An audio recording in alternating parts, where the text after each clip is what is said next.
Gadag breaking news. ಮಧ್ಯಪ್ರಾಚ್ಯದಲ್ಲಿ ಯುದ್ಧದ effect, auto ಚಾಲಕರಿಗೆ ಸಂಕಷ್ಟ. ಗದಗ ಜಿಲ್ಲೆಯಲ್ಲಿ ಸಂಕಷ್ಟಕ್ಕೆ ಸಿಲುಕಿದ ಆಟೋ ಚಾಲಕರು. ಎಲ್ಪಿಜಿ ಗ್ಯಾಸ್ ದರ ಹೆಚ್ಚಳ, ಆಟೋ ಚಾಲಕರ ಆಕ್ರೋಶ. ಏಕಾಏಕಿ ಎಲ್ಪಿಜಿ ಗ್ಯಾಸ್ ದರ ಹೆಚ್ಚಳ ಆಗ್ತಾ ಇದೆ ಎಂದು ಕಿಡಿ. ಗದಗ ಬೆಟಗೇರಿ ಅವಳಿ ನಗರದ ಆಟೋ ಚಾಲಕರು ಹಾಗೂ ಮಾಲೀಕರ ಆಕ್ರೋಶ. ಗ್ಯಾಸ್ ದರ ಹೆಚ್ಚಾಗಿ ಆದ್ರೆ ನಾವು ಬದುಕು ಸಾಗಿಸೋದು ಹೇಗೆ? ಗದಗ ಬೆಟಗೇರಿ ಅವಳಿ ನಗರದಲ್ಲಿ ಪ್ಯಾಸೆಂಜರ್ ಲೆಕ್ಕದಲ್ಲಿ ಆಟೋ ಓಡಿಸುತ್ತೇವೆ. ಓರ್ವ ಪ್ರಯಾಣಿಕರಿಗೆ 20 ರೂಪಾಯಿ ದರದಲ್ಲಿ ಹಣ ಪಡೆಯುತ್ತೇವೆ. ಇವಾಗ ಗ್ಯಾಸ್ ಬೆಲೆ ಹೆಚ್ಚಾಗಿ ಆಗಿದೆ. ಹೆಚ್ಚಿನ ದರವನ್ನು ಪ್ರಯಾಣಿಕರು ನೀಡುತ್ತಿಲ್ಲ ಎಂದು ಕಿಡಿಕಾರಿದರು. ಮೊದಲೇ ಶಕ್ತಿ ಯೋಜನೆಯಿಂದ ಮಹಿಳಾ ಪ್ರಯಾಣಿಕರ ಸಂಖ್ಯೆ ಕಡಿಮೆ. ಪ್ಯಾಸೆಂಜರ್ ಕೂಡ ಆಟೋ ಹತ್ತುತ್ತಿಲ್ಲ. ಬಸ್ನಲ್ಲಿ ಪ್ರಯಾಣ ಮಾಡ್ತಾರೆ. ಸಾಲ ಸೂಲ ಮಾಡಿ ಆಟೋ ಖರೀದಿ. ಇಎಂಐ ಹೇಗೆ ಕಟ್ಟೋದು? ಸಂಸಾರ ನಡೆಸೋದು ಹೇಗೆ? ಕೇಂದ್ರ ಹಾಗೂ ರಾಜ್ಯ ಸರ್ಕಾರದ ವಿರುದ್ಧ ಆಕ್ರೋಶ. ಗ್ಯಾಸ್ ದರ ಕಡಿಮೆ ಮಾಡದಿದ್ರೆ ಉಗ್ರವಾದ ಹೋರಾಟದ ಎಚ್ಚರಿಕೆ. ವರದಿ ಕ್ಯಾಮರಾಮನ್ ಜಗದೀಶ್ ಜೊತೆ ಅಶೋಕ್ ಹೋಗಾರ್, NKS TV4 ಗದಗ.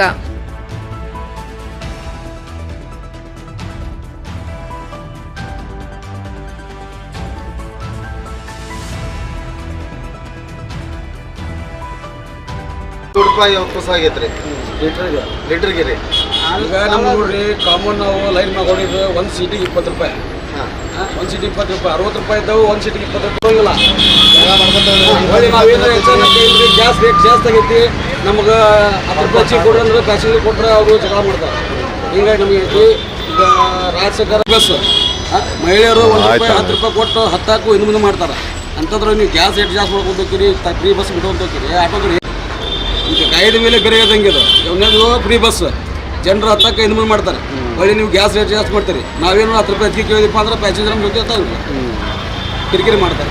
ಇದು ರೇಟ್ನಾಗ ಓಡಾಕ್ ಹೋದ್ರೆ ನಮ್ಗೆ ಒಟ್ಟು ಮೊದಲು ಹಾಕಿತ್ತು, ಈಗ ಮತ್ತೆ ರೇಟ್ ಲೀಟ್ರಿಗೆ 20 ರೂಪಾಯಿ ಇರ್ತಂತಂದ್ರೆ ಏನು ಮಾಡೋದು? 65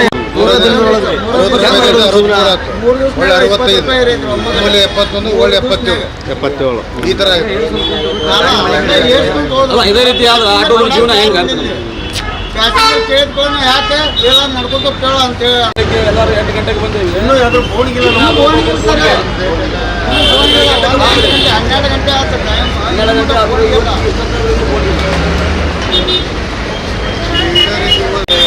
ಇಲ್ಲೇ ಗದಗಿನಾಗ ಅದ್ರಾಗ ಉದ್ಯೋಗ ಸೃಷ್ಟಿ ಇಲ್ಲ, ಏನೇನಿಲ್ಲ. ಒಳ್ಳ ಮುಳ್ಳ ಬರ್ಬೇಕು. ಇಲ್ಲೇ ಇದಕ್ಕೆ ಆಟೋಕ ಜನ ಇದಕ್ಕೆ ಆಟೋಕ ಬರ್ತಾರ. ನಮ್ಗೆ ಯಾರ್ಯಾದ್ರು ಬರಬಾರ್ದು. ನಮಸ್ಕಾರ ರೀ, ಗದಗ ಆಟೋ ಚಾಲಕರಿಂದ ಮಾತಾಡ್ತಾ ಇರೋದು ನಾವು. ನಮಗೆ ಗ್ಯಾಸಿನ ದರ ದಿನಕ್ಕೆ ದಿನ ಏರ್ತಾ ಇದೆ ಅಲ್ಲ, ಸಮಸ್ಯೆಗಳು ಭಾಳ ಆಗ್ತಾ ಇದಾವೆ. ಎಂಥ ಸಮಸ್ಯೆ ಅಂದರೆ ಫಸ್ಟಿಗೆ 60 ರೂಪಾಯಿ ಇತ್ತು, ಒಳ್ಳೆ 5 ರೂಪಾಯಿ ಏರಿಸಿದ್ರು. ಓಕೆ, 5 ರೂಪಾಯಿಗೂ ನಾವು ಹೊಡ್ಯಾಕತ್ತೆ, 5 ರೂಪಾಯಿ ಏರಿಸಿದ್ರು. ಒಳ್ಳೆ ಅದಾಗಿಂದ ಮತ್ತೀಗ 17,500 ರೂಪಾಯಿ ಏರ್ಸ್ಯಾರ. ಯಾರಿಗೆ ಕೇಳಬೇಕು ನಾವು? ಹಾಂ, ಈ ಕಡೆ ಕೇಂದ್ರ ಸರ್ಕಾರದವ್ರು ಕೇಳಬೇಕು, ರಾಜ್ಯ ಸರ್ಕಾರದವ್ರು ಕೇಳಬೇಕು. ಇಲ್ಲಿ ನೋಡಿದ್ರೆ ಜನ 20 ರೂಪಾಯಿ ಕೊಡಕ್ಕೆ ಹತ್ತಕ್ಕೊಲ್ಲಂತ್ರ ಬಸ್ಗಳೆಲ್ಲ ಫ್ರೀ ಅದಾವೆ. ಯಾರಿಗೆ ಹೇಳ್ಬೇಕು? ಯಾರಿಗೂ ಹೇಳ್ತಕ್ಕಾಗಂತ. ನಮ್ಮ ಸಮಸ್ಯೆಗಳನ್ನ ಹೇಳಕ್ಕೆ ಯಾರಿಗೆ ಹೇಳ್ಬೇಕು ಹೇಳ್ರಿ? ನೀವು ಹೇಳ್ರಿ.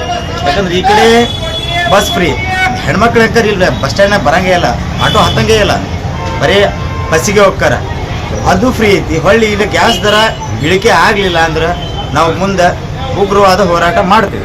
ರಿಪೋರ್ಟಿಂಗ್ ಗಾಡಿ ರಿಪೋರ್ಟಿಂಗ್ ಗಾಡಿ ನಮ್ಮ 250 ರೂಪಾಯಿ ಒಂದು ದಿವಸಕ್ಕೆ ದುಡಿಯೋದೇ ಇರಲಿ, ನಾವು ಅದನ್ನ ರಿಪೋರ್ಟ್ ಕಟ್ಟಲೇಬೇಕು. ಮತ್ತು EMI ಅಂತ ಇರ್ತಾವೆ, ಮಕ್ಕಳ ಫೀಸ್, ಸ್ಕೂಲ್ ಫೀಸ್, ಇದೇ 20 ರೂಪಾಯಿ ಕೊಡಕ್ಕೆ ಹೇಳ್ತಾ ಇದಾರೆ ಜನ. ನಾವೇನು ಅವರು ಗ್ಯಾಸಿನ ರೇಟ್ ಏರ್ಸ್ಯಾರ ಅಂತೇಳಿ ನಾವೇನು ರೇಟ್ ಏರಿಸಿಲ್ಲ, ಅದೇ 20 ರೂಪಾಯಿನ ಹೊಡಿತಾ ಇದ್ದೀವಿ. ಗ್ಯಾಸ್ ರೇಟ್ ಏರಿದ್ರಿ, ಇನ್ನೊಂದು 10 ರೂಪಾಯಿ ಹೆಚ್ಚಿಗೆ ಕೊಡ್ರಿ ಅಂದ್ರೆ ನಾವೇ ಕೊಡೋದು ಅಂತಾರೆ. ಕೇಳಕ್ಕೂ ಬರಂಗಿಲ್ಲ, ಅದು ನಿಮ್ಮ ಸಮಸ್ಯೆ ಅಂತಾರೆ. ಇನ್ನೀಗ ನಮಗೇನೈತಿ, ಗ್ಯಾಸಿನ ದರ ಇಳಿಸ್ರಿ, ಗ್ಯಾಸಿನ ದರ ಇಳಿಸ್ರಿ, ನಮಗೆ ಗ್ಯಾಸ್ ಸಿಗೋಂಗೆ ಮಾಡಿರಿ. ಹೊಳ್ಳಿ ಇಲ್ಲಾಂದ್ರೆ ಇದಕ್ಕೆ ನಾವು ಮುಂದೆ ನಮ್ಮ ಆಟೋ ಚಾಲಕರು ಎಲ್ಲರೂ ಸೇರಿ ಇದಕ್ಕೊಂದು ಏನು ಹೋರಾಟವನ್ನು ಮಾಡ್ತೀವಿ. ಅಲ್ಲಿ ಮಟ್ಟ ನಾನು ನಿಲ್ಲಿಸಂಗಿಲ್ಲ. ನಿಮ್ಮ ಹೆಸರು? ನಮ್ಮ ಹೆಸರು ನರೇಶ್ ಮಡಿವಾಳ ಅಂತೇಳಿ, ಗದಗ ಜಿಲ್ಲಾ JBM ಆಟೋ ಚಾಲಕ ಸಂಘದ ಸದಸ್ಯ.